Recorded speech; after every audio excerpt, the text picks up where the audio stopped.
Welcome everyone to DeFi High, the DeFi High show brought to you by DeFi University and David and DeFi Crypto and Airdrops, me.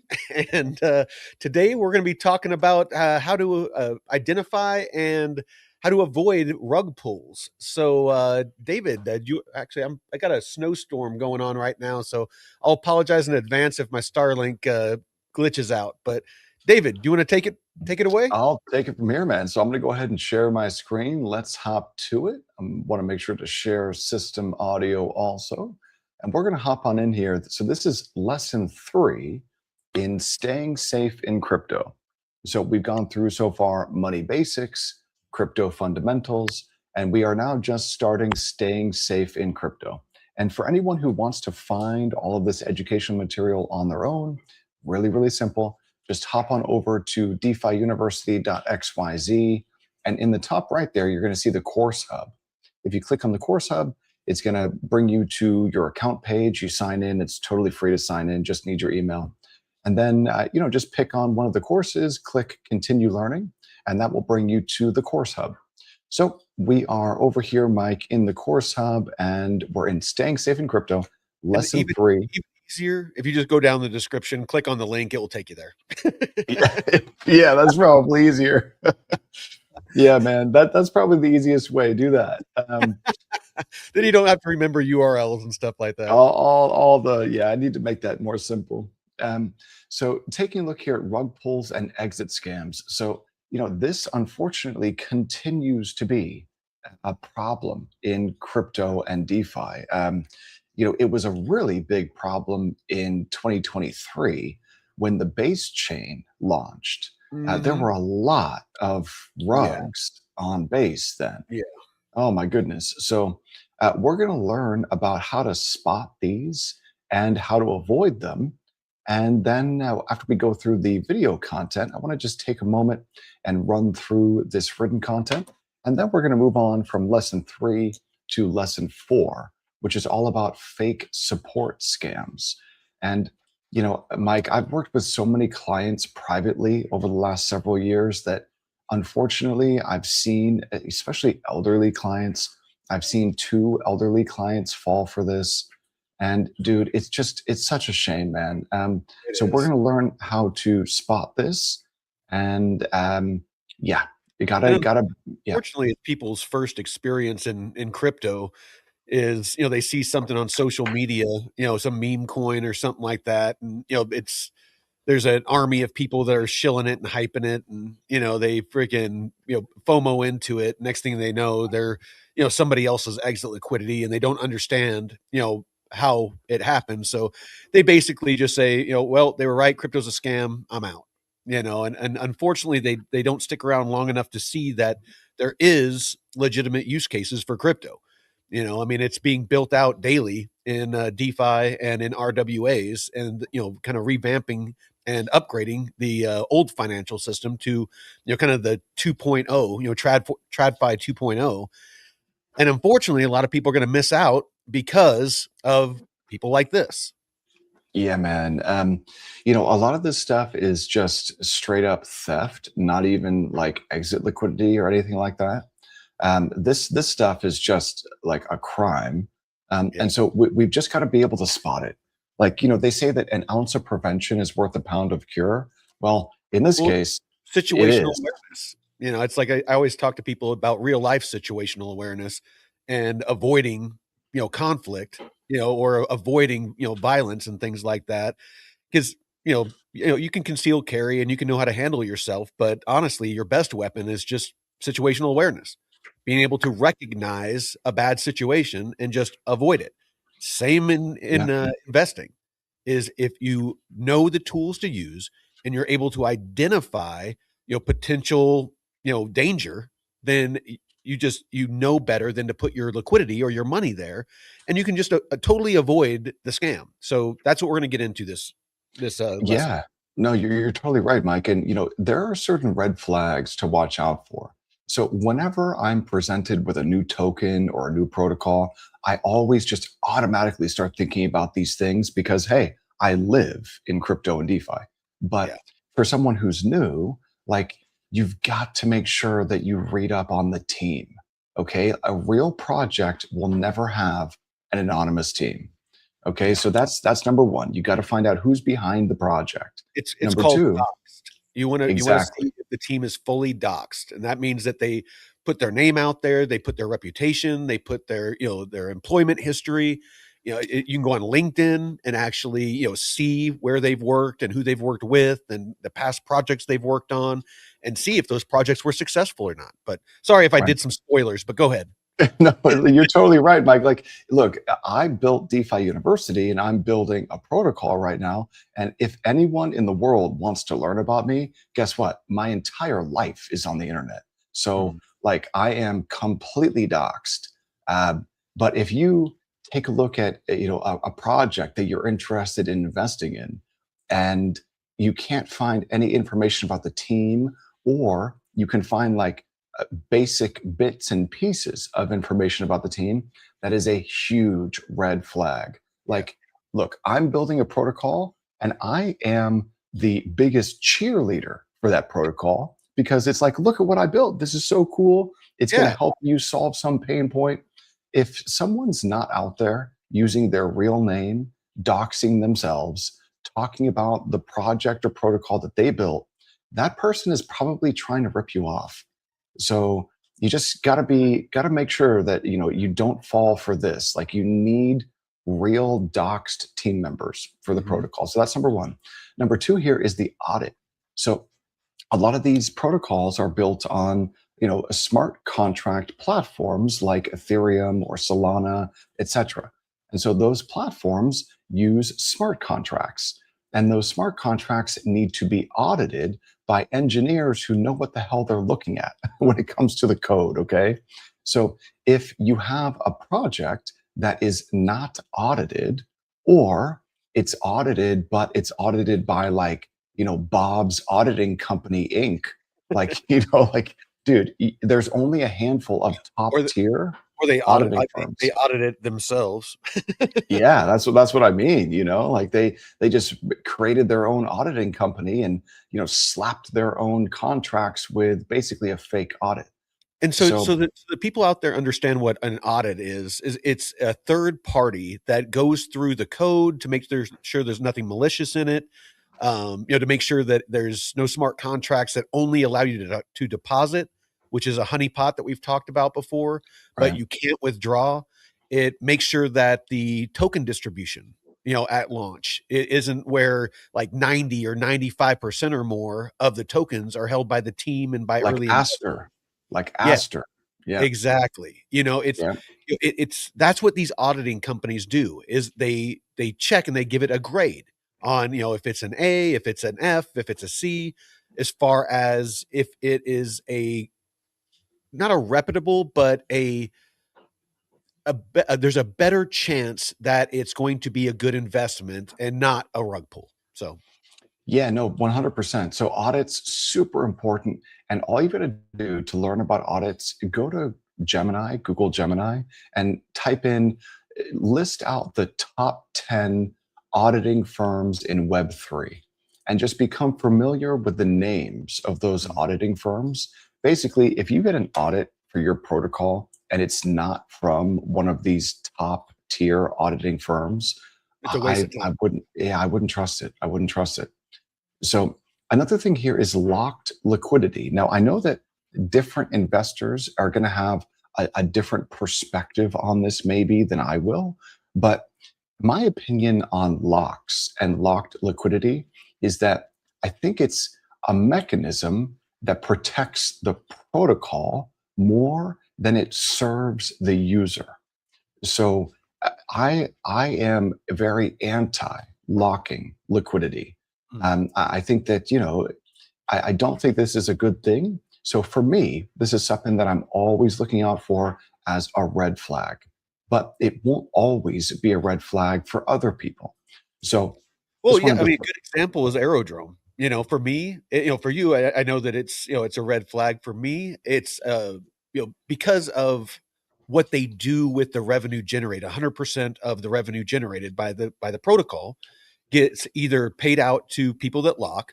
Anything that's left over is max locked. So the team, the project doesn't keep any of the revenue. So to me, that, I like that aspect because again, there isn't a team that's, sucking, the profitability out of the project. It's, given back to the people who are locking and providing liquidity. And anything that's left over is also max locked by the protocol. So it's not putting more tokens out into circulation.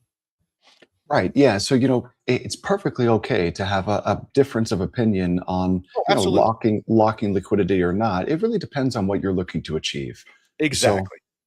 and whether the locking mechanism is legit or not. And I think that when it comes to Aerodrome, it is legit.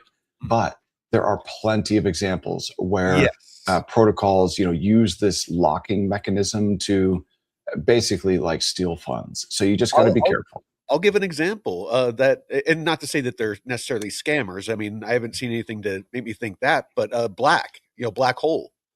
I got an airdrop for having arrow locks, and but it's over on Avalanche. But because it's the VE33 model, for Yeah. whatever reason, I got an airdrop of black. It was worth like $1,000 at one point, and I locked that, and it basically just did a slow dive to where it's almost worthless now, and where I could have cashed that out for $1,000, but because I permanently locked it, all I can do is watch it go down. So Right. Yeah. And so the VE33 DEX mechanics, mhm. I think that that's really good for bootstrapping liquidity, but Yes. not so good for holders of the reward token. Mhm. So let's move on to concentrated ownership. So the concentrated ownership, all you got to do is think Aster. Okay, so Yeah. the Aster DEX, 95% of the tokens are owned by Binance and the handful of people who built that The protocol. whole time that thing was launched and pumping, I was screaming at people, "Do not buy this unless you're just short-term trading it." Because Yeah, I mean, long term, it was nothing but red flags. well, yeah, but I mean, so the thing for me is it was so difficult, Mike, to sit on the sidelines and watch Aster pump Yes. because I knew like, okay, do I want to make money or do I want to be like, morally right in some way? Well, like I And said, you can trade it. You can, yeah, buy into it and be like, selling it and, all that and profit off of it. But yeah, long term, I just refused. Hype, on the other hand, because both of them being perps dexes, they were both pumping at the same time. Now, Hype, on the other hand, they actually share revenue with token holders, right. and the tokenomics and who holds the majority of the tokens is a much different picture than Aster. Yeah, so those two tokens were pumping at the same time, but they're much, much different. So Yes. hype, hype does not have this concentrated ownership, No. whereas Aster does. So, just a Mhm. red flag to watch out for is if you see a protocol where the vast majority of the tokens are held by the creators of that protocol, what would happen if they ever decided to start selling? Now, Well, really, really quick, if you want a website to check what David's talking about, go to bubblemaps.io and it will show all of the wallets that hold a token. And you can see, if the bigger the bubble, the more of the tokens they hold. And in Aster's case, it's a bunch of massive bubbles and a bunch of tiny ones, exactly. which shows exactly what David's talking about. So I And just wanted to so give people a tool. oh, for sure. So bubble maps is great. And here's another example of concentrated ownership crashing a token.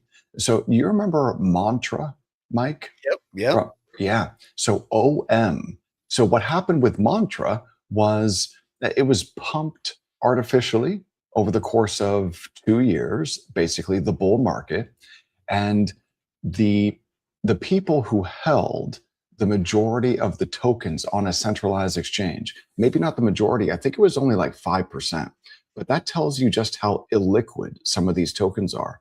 So it was like a VC firm held 5% of the tokens on a centralized exchange, and they sold their entire stake all at once. It was like $200 million, and they sold it all at once. And that 5% stake, selling that stake Mhm. resulted in the token down like 99%.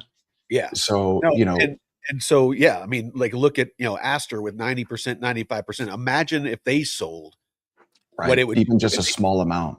if it got to where the market cap of Aster was something astronomical, they could just sell their 90%, 95%, suck all that liquidity out, and it would just instantly go to zero.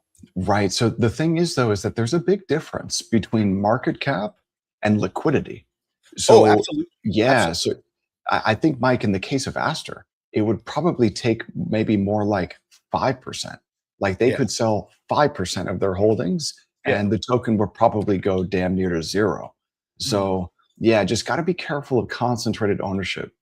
Here's another one. This is a big one. And it's not just the unrealistic promises, it's also the buzzwords. So, Mike, I was at a dinner with a couple of people over the weekend, and DeFi Don was there, man. Oh, And nice. it was, dude, it was great in downtown St. Petersburg. And uh, Russia? no, no, downtown St. Pete. I Yeah, think yeah. they call it St. Pete here. Yeah, dude, great dinner, amazing people that we met, and the gentleman that I was speaking to there, he showed me during the dinner on his phone some random chain, and I think he just wanted to get my input on it. And when I started reading through the description of this chain, all I saw were a bunch of red flags. The red flags were all of the buzzwords. So it didn't actually describe what the chain did. All it did was use like RWA and Yeah, stable and real estate and returns, like all these different red flag buzzwords. And yeah. so that immediately set off my scam radar. And I told him that. I was like, hey man, like who's behind this project? Like, Mhm. who's building this? Because And keep these in mind, it's not just these small projects that, like small new projects that can be what David's talking about. I mean, me personally, I believe that there's projects that I in the top 20, the top 10 that I think, flip this bill where they're using buzzwords and FOMO to, to keep the token pumped so that, the whales that hold it, the institution, the business that runs it, and VCs and stuff can just slowly sell off and suck liquidity out and build their companies. They're basically, sucking your liquidity out of the token to build their companies, and they legally have no obligation to ensure that you profit because these aren't securities. Ripple Labs, Ripple. Exactly.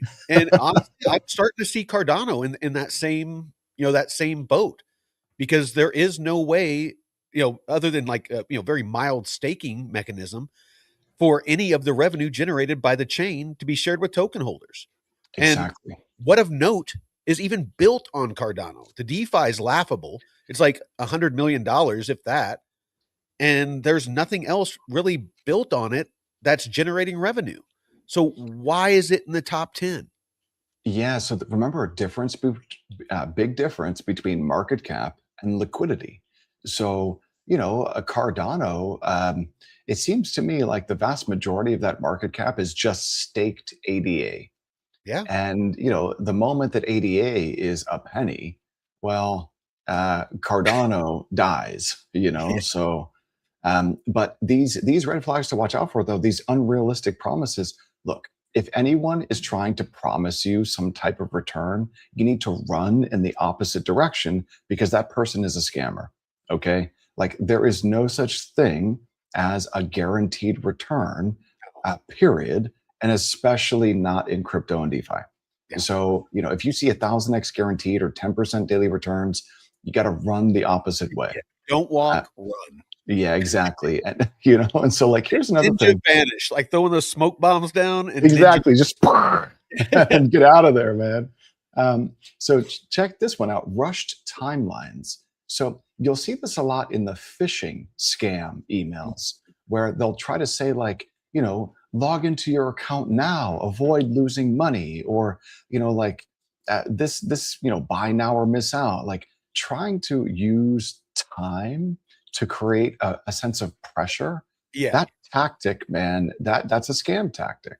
Well, it's the So same thing were talking about the phishing with the emails. Right. Your account was compromised. Click here to see if you need to secure your account or something like that. And of course, most people are going to freak out and click on it. And as soon as you click on it, you're compromised. And Mike, I got to say, man, as I've started building in Web3, I have become a target now. I get what seems to me to be targeted emails, text messages, and phone calls Yep. specifically around accounts that I don't own. Like I don't have a Wealth Simple account, Yeah. but I'm getting scam Wealth Simple Yeah. emails now. You That's why they know, call it phishing. Is exactly. they're throwing it out there in your email, hoping that he just happens to have that account. He's going to click on it. I Right. get them all the time, just from having the channel and stuff like that. I'm Right. constantly getting people trying to DM me and in the chat. I mean, I got freaking somebody over on Kick that every single freaking episode that we do since we started Kick, they're trying to get me to go to their website because they're going to help me grow the channel. It's It's a it's scam. yeah, Yeah. they're all It's scams. everywhere. Yeah. And so here's let's see here. No real utility. So this is something that crypto is still and Web3 and DeFi is still grappling with. Like the real utility of many of these projects. Like most of these tokens and projects have no utility and Yep. will never have any utility. And They're so vapor. vaporware, exactly. And so how do you know if it has utility or not? Well, ask yourself this question. Does this protocol generate revenue? Like, is it a successful business? If it's a Is success, it being actively built on to where, Canton, for example, there's institutions that are actually on it, operating live, and it's generating revenue. So I mean, it's and not to say I'm not saying run out and buy Canton. I'm just saying it's a good example of it's actively being built on, actively being used, and it's actively generating revenue. yeah, so that is really important. Take a look at the balance sheet or the income statement. Just take a look at the income statement. And you can do that easily on DeFi Llama and just see, does this project actually make any money? And then you can see, okay, well, if they make money, are they returning that to token holders in some way? And DeFi Llama makes it really, really easy to see all of those data. So, Mike, why don't we go ahead and play the video, man? I think that we're ready to learn a little bit more, and let's see what Cletus has to say. Damn, All right, Cletus. let's dive right in. Cletus, We're going to be talking about something super important in the crypto space, a really nasty scam called a rug pull. You've probably heard the term, but what is it really? We're going to break down how it works and, the most important part, how you can see one coming a mile away. So what exactly is a rug pull? Well, at its heart, it's basically an exit scam. And the best way to think about it is this. Imagine a super slick new shop opens up on your street. It's got a huge launch party, it's making all these massive promises, and they're offering these incredible deals if you pay up front. So you and a ton of other people hand over your money, and then you wake up the next day, and poof, the store is just gone. The owners have vanished, and so has every penny. That right there is exactly what a rug pull is in the world of crypto. Okay, so you might think these scams are just random chaos, right? But the crazy thing is, they're not. They almost always follow a very predictable playbook. So what we're going to do now is peel back the curtain and look at the scammer's step-by-step guide. This is how they get you. All right, here we go. Step one, they create the project. And they make it look good, A flashy website, a white paper that sounds super technical and impressive, and a roadmap packed with these amazing goals. Then comes step two, and this is crucial. They build the hype. They'll pay influencers to talk it up, use armies of bots to make their social media look buzzing, and spread all these fake stories about early investors making a fortune. It's all designed to create this intense FOMO, that fear of missing out. Then, step three, they start collecting your money. This happens during token sales or NFT mints. And finally, step four, the part where it all goes wrong. They pull the rug. They drain every last cent from the project, delete their accounts, and just disappear, leaving everyone else holding a worthless bag. Now, here's something you got to know. Not all rug pulls are created equal. They actually come in a few different flavors. And if you understand the different types, you'll get way better at spotting the warning signs. So let's break them down. So first up is the hard rug pull. This is the classic we were just talking about. They vanish overnight, gone. Then there's the soft rug pull. This one's a bit sneakier. It's a slow burn. The team just kind of fades away, stops updating, and abandons the project over time. Then you've got the honeypot. Oh man, this one is nasty. The smart contract is literally coded to let you buy tokens, but it blocks you from selling them. You're trapped. And of course, the infamous pump and dump. The team hypes the token up to the moon, drives the price way up, then they sell all of their holdings at the top, which makes the price crash to zero. Okay, so theory is one thing, but let's get our hands dirty. We're going to make this super practical. We'll walk through a completely made-up project to see what these red flags actually look like in the real world. Time to put on your detective hat. So, let's check out our fictional project. We'll call it Moonrocket Token. Perfect, right? It just launched, like yesterday. Its Twitter feed is going absolutely nuts, the hype is through the roof, and the promises they're making are just wild. So you're tempted. You're thinking, maybe I should throw some money at this. But hold on. Where do we even begin our investigation? First things first, and honestly, this might be the most important question of all. Who is actually behind this project? So, Mike, if you ever see on X or on YouTube some influencer or social media account somewhere, talking about a token, saying that it's the best thing since sliced bread, and you got to get in, and you're going to make $1 million. Well, those are all red flags in and of themselves. Yeah. But you've got to ask yourself, who's behind the project? Who's actually building this thing? Like, I can't tell you how many times clients have come to me and said, hey, I'm holding this token, this token, this token, and this one. And we'll go through and I'll ask them, okay, so tell me a little bit about the the research that you've done on those projects. Well, And let's teach people that word, because a lot of people don't know that word, the due diligence. Due diligence is basically a legal term, means that you did your own research. That's that you didn't just take somebody's word for it. Even us. I don't expect anybody to watch any of our live streams and invest in the projects we talk about. We're just showing you the information that we find. It's up to you to do your own research. You might find something we missed. It happens all the time. We're not perfect. That's why this isn't financial advice. And, we're just doing what it is that, that we find. But I digress. I'm sorry. Go ahead. It's super important, Mike. Due diligence. So if I'm working with a private client and that person tells me that they own token XYZ, whatever that is, and I ask them, okay, well, tell me a little bit about the team. And they say, oh, I actually just saw a post on X and it looked good, so I bought it. We're all guilty. We're all guilty. Well, maybe not all, but I'm guilty of it. That's how I got into crypto, was Shiba Inu. I saw a post and it reminded me of my buddy back in, what was it, 2016? No, 2011.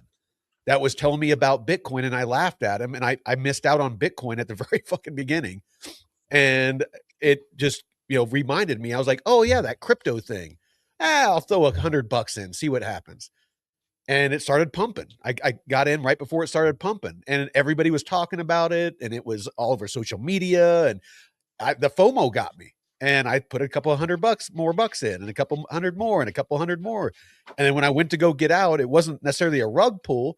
Coinbase kind of rugged me because I couldn't freaking get out. It was a Coinbase special. Yeah, it was a Coinbase special, because as soon as I tried to get out, Coinbase crashed. And by the time I was able to freaking sell, I got out with a little bit of a profit, but not the profit that I would have had.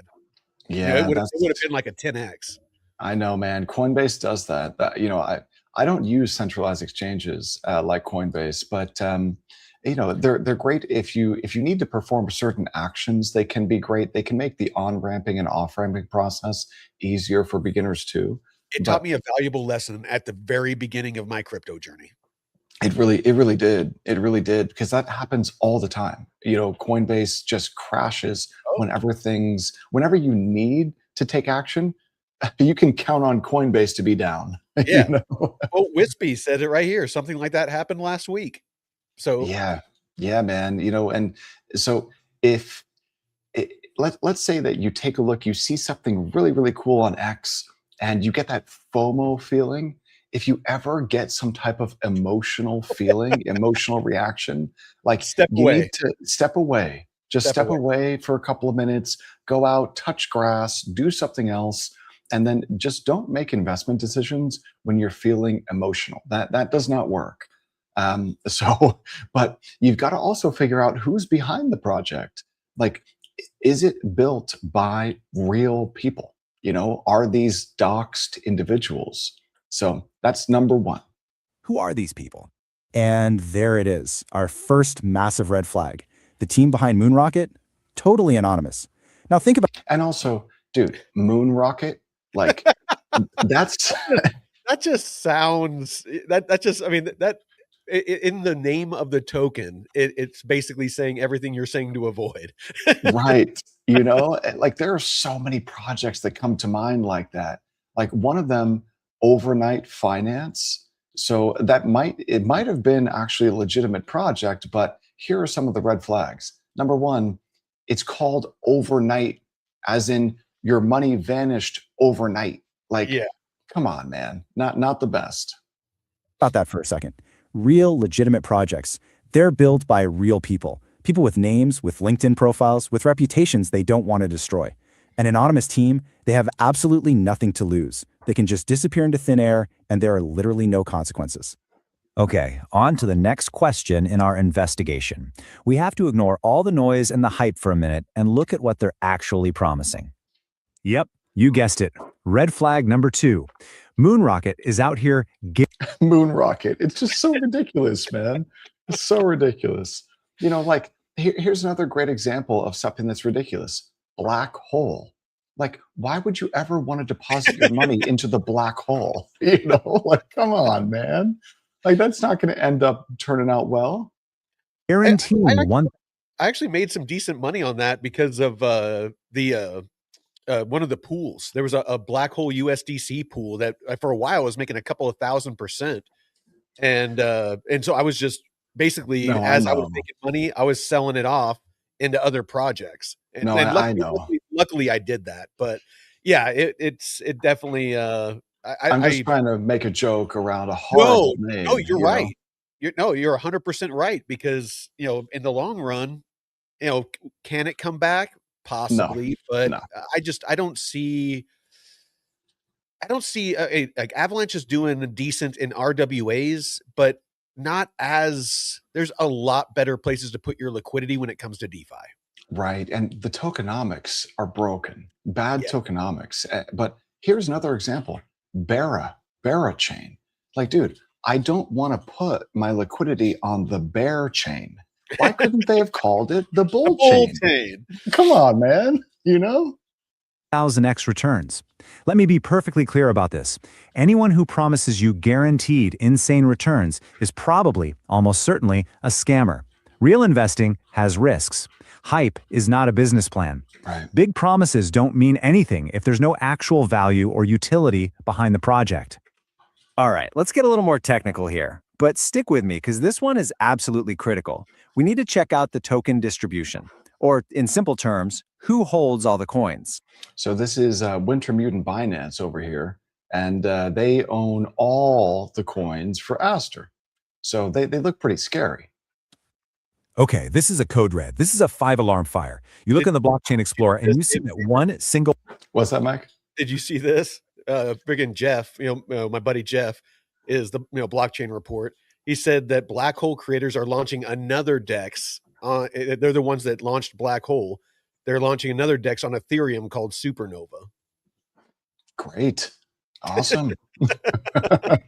Well, look, they got the name right this time. It's a better name. Like, Yeah. I don't want to go to the black hole, but like a supernova, okay, well maybe like, it's going to blow up. All the liquidity is going to blow up or something. But is that good? That's not good. If the Yeah, liquidity blows up, I don't know, man. Some of these naming conventions for these Web3 projects, yeah, not the best, man. yeah. Wallet holds 80% of all the Moonrocket tokens. 80%. This is unbelievably dangerous. Why? Aster is 95% held Yeah. by Binance. Yeah. I don't trust anything that Binance does. Me neither. They are a bad actor in this space, man. It's Yeah, we won't go down that road because yeah, we need to do like a whole episode on that. Oh, dude, we really do. We really do. And literally, we could just go back over like the last 12 months and just, talk through like all of the different crashes. October How, 10th, oh it my was God. like was very concentrated. A lot of the issues were concentrated on the Binance, centralized exchange and things like that. It A was a lot of red targeted, flags. dude. Yeah, that was a targeted attack for sure. Yeah. And not to say that Sounds they like were behind it, but it's their responsibility as a centralized exchange to ensure that things like that don't happen, that they can't be exploited like that. So I'll hedge myself here and I'll say allegedly, I think they were behind it. I Yes. allegedly, That's what I'm trying to do. I'm trying to be careful in my wording. right? their tokens on the market at once, they can crash the price to zero in a heartbeat, and everyone else is left holding the bag. It gives them complete and total control. So, you see, once you know what you're looking for, these signs can be pretty obvious. Now let's flip this around. We've talked about the problems, so let's talk about the solutions. Let's get into how you can build your defense and become a much smarter, safer investor. And this right here just lays it all out so clearly. It's the perfect side-by-side. On one side, you've got our high-risk mess, Moonrocket token, with all its glaring red flags. But on the other, a better hypothetical project we'll call SolarDex. And just look at the difference. A public team with real profiles. The code has been audited by professionals. The tokens are spread out with no single person holding a huge chunk. And the liquidity is locked. It just shows you exactly what a healthier, more trustworthy project can look like. So this is what I want you to take away from this. Think of this as your personal checklist, your go-to guide before you even think about investing in a new project. You just run down the list every single time. Is the team public? Check. Has the contract been audited? Check. Is the liquidity locked? For how long? Check. Is the token ownership all concentrated or is it spread out? And finally, just take a step back and ask yourself, are these promises even remotely realistic? This little checklist right here can literally save you from a whole lot of pain. All right, we've gone through a lot here, from how the scammers operate to how you can protect yourself. So let's boil it all down to the key takeaways, the stuff you absolutely have to remember. Okay, here are the 4 big ones. First, rug pulls aren't mistakes. They are planned robberies, period. Second, an anonymous team and promises that sound too good to be true, those are your giant flashing warning signs. Third, you've got to do your own research. You have to. Check for audits, check if liquidity is locked, and check who holds the tokens. And fourth, and maybe this is the most important, FOMO is your enemy. That fear of missing out is what scammers prey on. Rushing into something is the fastest way to lose your money. So this is probably the most important of them because it's something that we can all control. So it's our own emotions. And you can at least, even if you can't control it in the moment, because you've got that really fast emotional system one that takes over when you see something and it makes you feel a certain type of way. But what you can do is you can recognize that and then decide, if I ever feel FOMO, I will never take action based on FOMO. And Mhm. so that way, it gives you time to investigate the team. It gives you time to do your due diligence. Mhm. But if you just feel FOMO and then you hit that buy button or that sell button, that If will almost always turn out badly. Well, and if your profitability investing in something is a matter of, 15, 30 minutes, 45 minutes that you could take to at least do some rudimentary, due diligence, then it's probably not something you should be investing in. Yeah, I would agree. I would agree. If you see, Moon Rocket on X and it makes you feel a certain type of way and you get that FOMO feeling, like, and then you buy into that project, that every single thing that I just described there, those steps, like see, a post on X making you feel FOMO, and then you put down real money, you're going to lose your money. Like that's what happens with this stuff. So you got to be careful. Your best defense is just taking a breath and doing the research. So I'm going to leave you with one final thought. One question to ask yourself every single time you see a new hot project that everyone's talking about. Before you hit that buy button, just stop and ask yourself, am I buying a real project here or am I just buying the hype? Right, right. So when you see posts on social media that are designed to make you feel an emotion. If you actually buy that project token, are you buying something that's real, or did you just fall for the hype on social? Ask yourself. And it's okay if you fell for the hype. Look, your first loss is always your best loss. Mhm. So it's better to get out after losing 50% than it is to get out when you're down 90%. Mhm. Okay. So it Sometimes might it's okay to suck. cut your losses. It is. It's okay to cut your losses and admit to yourself, hey, you know what? I made a mistake, but I learned a lot about myself and I paid the market some tuition, but Mm. that's okay because I won't make that mistake ever again. So, W Well, and even projects, like, I always bring up XRP, even projects like XRP, if you were getting in at 30 cents, back in the last bear market, and, even right now, you can get your initial out. If your average entry is like 30, 40, 50 cents, you can get your initial out right now and keep the rest as a moon bag. At least you got your initial investment out. That's one of the first things that I think anybody should do, with any, decent pump is get your initial out. Let play with the house's money. yeah, If man. I think XRP, Mike. Let me use a couple of different protocol names here to make fun of XRP. I think that XRP is going to go to the black hole, and I think it's going to go to that black hole overnight. yeah, So yeah, man. and Not. it's gonna make your aster hurt. Answering that question honestly can mean the difference between a good investment and getting totally wiped out. Cool. Okay, so that was a good start. Let's see if we can move on now. Let's just do some key takeaways here. So, rug pulls, they are planned scams. Okay. Um, Anonymous teams never, they're not higher risk, they are the highest risk.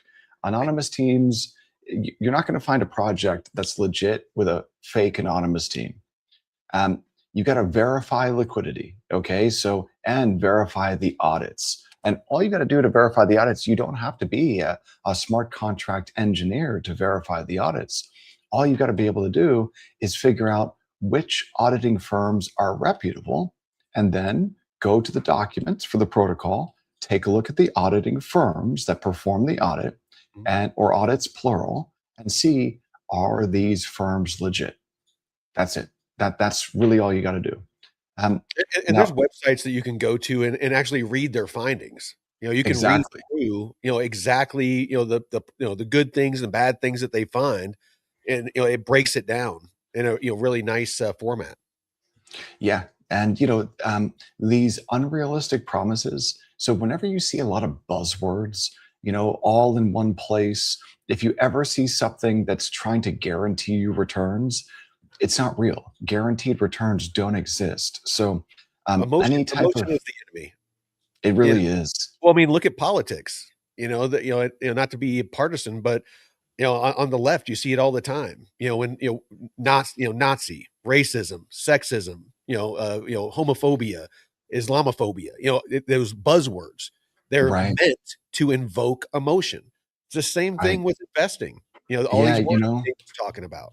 Totally true. And when you don't have a good argument, that's when you invoke name calling. Like Yep. you know that you're on the wrong side if you have to shout down anyone on the other side rather than having a polite debate with And them. not even the people on the other side. People that are on your side that just don't agree with you in that moment. Right. I I So I hear it all the time. People yeah, that aren't super far left, they'll just, disagree about, one small thing, and then all of a sudden, "Oh, you're all right," or, yeah, you're getting man. bouncy, and it's It's like, it's it's crazy, dude. Like if someone else has to be silent for mm, your argument to win, then you're on the wrong side, bro. yeah, Like, you know, yeah, new projects are inherently risky. So this is true, just because you kind of need some time to prove a track record. So if you're getting into something that's brand new that just launched yesterday, size your position small. And the emotional stuff that we were just talking about, FOMO causes losses. Emotions are dangerous when it comes to investing. Okay. So And just, I really like doing what you're talking about, David, and using DeFi to grow the bag. Like maybe put in $800 or $100, or maybe for you it's $80, or maybe for you it's $8,000. Maybe that's a little bit of money for you.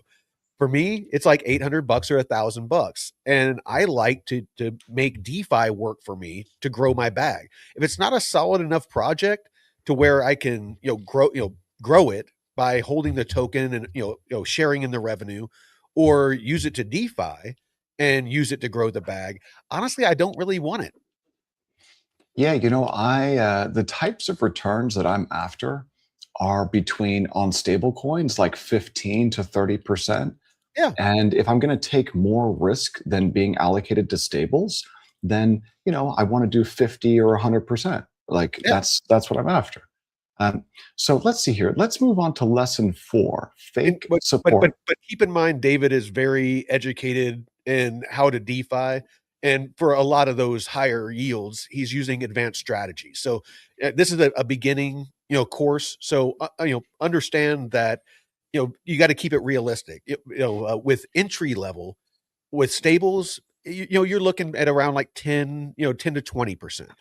Um, you know, It depends. It depends on where you go. I To just get want to I just want to keep people realistic. If you want to keep a low risk tolerance, or if you have a low risk tolerance and you don't know advanced strategies, you got to error on the lower end of some of those ranges that David was just talking about, because you he's you doing really things like should. grouping and things like Yes. that. So Yeah. So I just want to make sure I put that out there. Oh, 100%, Mike. So yeah, let me just clarify that. So 15 to 30% on stables, I'm using, complex derivatives and I'm using Yes. some leverage. Okay. So it's not like I'm single lending on Aave at Yeah, 4%. yeah, Okay. Like that's part of the portfolio for sure. But absolutely. it's not like, where I'm generating a lot of yield. Okay. And then the stuff that's 50 or 100%, that's like complex basis trades, Mhm. so yeah, much more complicated than what we're going to be able to cover during today's call. Well, um, in DeFi High, I mean, this is just again entry level, introduce you to these concepts, and then David at DeFi University, he has the free courses you can go through on his website, and and maybe we'll even do what we did with that, and just walk you through all of it, and but yeah, I'm that's sure. where you're gonna earn those, be able to earn those higher yields, higher risk but higher reward. So sorry, go ahead. Yeah, no. So I mean, the gold basis trade that I'm in, that's been doing like 100% for the last 3 weeks, Yeah. and it's just delta neutral gold. So you got the long leg is a CLP, the short leg is on a perp stacks, and the combination of the funding from the short leg plus the yield from the CLP, bro, I've been doing close to 100% just on gold, delta neutral. We're not going to dissect that on No, deep. but it it's been pretty great though, Yeah, man. yeah. Okay, so let's switch gears back into the beginner stuff here. Let's learn a little bit more about fake support scams because, dude, these are all over the place. And Mike, I get phone calls every single day from scammers, and they all tell me it's always a different name, right? So it'll Yeah. be like, "Hi, my name is Veronica," and Mm, I'm just calling about your loan. We wanted to make sure that you were going to get that $60,000 against your Coinbase assets. And it's mm, like, I don't have Coinbase assets. I'm not getting a $60,000 loan. Like, you're completely full of it. But yeah. these fake support scams. So that's not necessarily a fake support scam. Here's an example of a fake support scam. It would be like you get a phone call from probably somebody in India, and they're going to tell you, oh, David, your Coinbase account is it's very dangerous. We need to secure your Coinbase account. So, like, look, if you ever hear someone speaking to you in English with a horrible accent from like a third world country, like, bro, that is not legit. Okay. No. It's not real. Like, you got to be able to, like, if you think I'm being racist by making an Indian accent, like, dude, these scams come That's where the from majority. certain regions of the world. Like you've got to be able to call a spade a spade. A lot of it comes from India.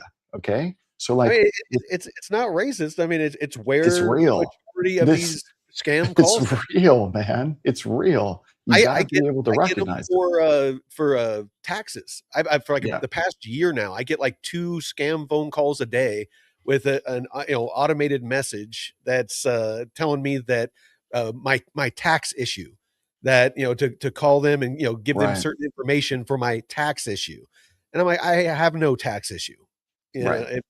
but Yeah, that freaks people out. That invokes emotion. It it invokes fear. does. Oh shit, And I have a tax issue. right, and they'll tell you something like, "Yeah, this is a criminal issue, and Yeah. we don't want to call the police, but the FBI and the CIA after you." Like, come on, man. Like, but they do this to scare the shit out of people, and old people fall for this crap. Unfortunately, yeah. They do. So you've got to be aware of it. And you've got to also know that these scammers come predominantly from a certain region of the world, man. So, like, there are certain red flags when it comes to phone calls that you may receive, Mhm. where if you get some of these red flags, you should immediately, your alarm bell should be going off. Okay. So, let's learn about fake support scams. Hey everyone, and welcome. If you're in the crypto space, you already know that keeping your assets safe is, well, it's everything. Today, we're going to break down one of the most common and honestly one of the sneakiest traps out there, the fake support scam. By the time we're done here, you're going to have a rock solid shield of knowledge to protect yourself. Oh man, we've all been there, right? You send some crypto, you're watching the transaction, and it's just stuck. It's pending. And you get that horrible sinking feeling in the pit of your stomach. You're frustrated, you might even be a little panicked, and you just want someone to fix it. So there is no customer support line for any of these smart contract platforms. No. If your transaction is stuck or you need to increase your gas ceiling or whatever, There is nothing there's that any customer support is gonna be able to do. there's Even no even one to if they are call. legit even if they are legit, there's nothing they can do. Exactly right. Exactly right. And so the only thing that you can do if you want to fix this is you got to join a community where there are people who are experts that you can ask questions of, and those people are doxed. You know Yes. they're real. They've got a history of actually helping people. That's Mhm. the only type of support you can get. Like there We have a is no Discord customer for that support. reason. We started a Discord for that reason so that it was legit, because I was trying to get help when I first got into DeFi, and I was going to different Discords, and as soon as I would say, "Hey, I'm having an issue with, this is the issue I'm having," I would instantly get a bunch of spam, scam messages, "DM me directly and I'll be happy to help you." Yeah, And so I am not a fan of Discord I'm at not all. either. And so I started my community on School. And Well, so that's yeah, unfortunately, though, a lot of these protocols, that's where their customer support is. I know it's on Discord. A lot of the customer support is on Discord, and a lot of it also is on Telegram. And Which both is of scammy as those, hell too. I know. So that's why I'm on School. I'm not on Discord. I'm not on Telegram. I'm on School. Well, Um, unfortunately, though, that's where the, protocols push people, and so I that's why know. we started a Discord. It was 'cause it's like, okay, if they're gonna be pushed to Discord, at least land, with us, to where we moderate and, 24/7, we have people in there that if any we don't allow people to post until they're vetted. They can't post links until they're, a certain level, like, unless they're a mod. It's not perfect, but it's the only thing you can do to combat the malicious actors out there. Yeah, maybe start a school community. I think that might Well, might be again, good. it's just, these protocols aren't pushing people to school. They're pushing people to Discord. So, Yeah. you have to go where, the people are being pushed. No, I see what you're saying. So here, Unfortunately. let's continue playing. Oh, yeah, Well, yeah, we only got that 5 minutes, exact so moment of vulnerability, that's what scammers are banking on. Right. So you do what feels totally natural. You reach out for help where the community is. See, this is exactly what Mike is talking about here.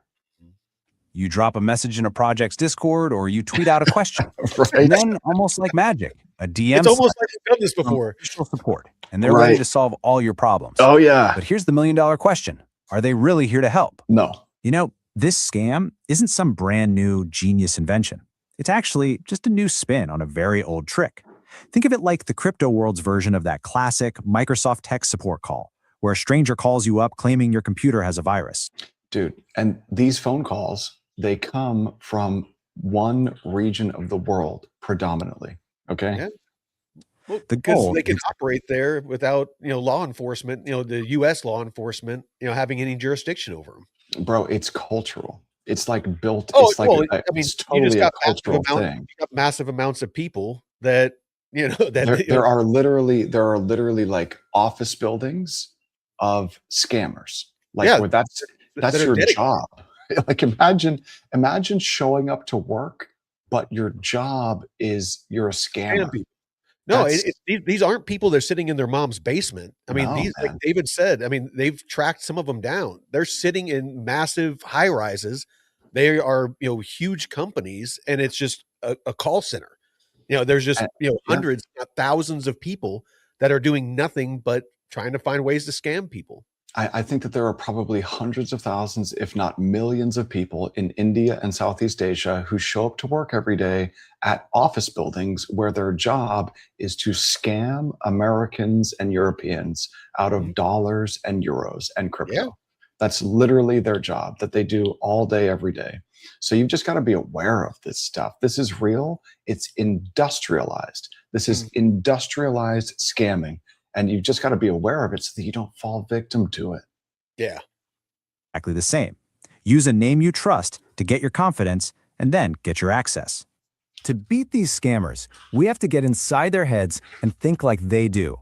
And the good news is they follow a really predictable playbook. They hunt for a target, they hook them with the promise of help, and then they cause harm by draining their wallet. So let's break down their simple 4-step process. So here it is, their entire game plan in just 4 moves. First, they find someone in distress. That's you, the target. Second, they make contact, almost always in a private DM to isolate you. Third, they work hard. That's important. So the private DMs, whenever you're on Discord or Telegram or X or in your YouTube comments or wherever it is, maybe a text message that you receive or an email that you receive, these direct messages like this is how scammers will try to communicate with you. It's always going to be a direct private message, and it's always going to be from an account that they will just delete the moment things get weird. It'll just vanish. So whenever you get direct messages on any of those socials or to your private phone or to your email address, you just got to delete that stuff. Like, don't interact with it ever. Absolutely. Well, unfortunately, we got to cut it off there. I got to get over to the Money Talk show with Taylor and Jeff now. But join us tomorrow, same time, and we'll pick up right where we left off. Hell yeah. There we go, Mike. I appreciate it, David. Thanks, man. Take care. You too. Bye.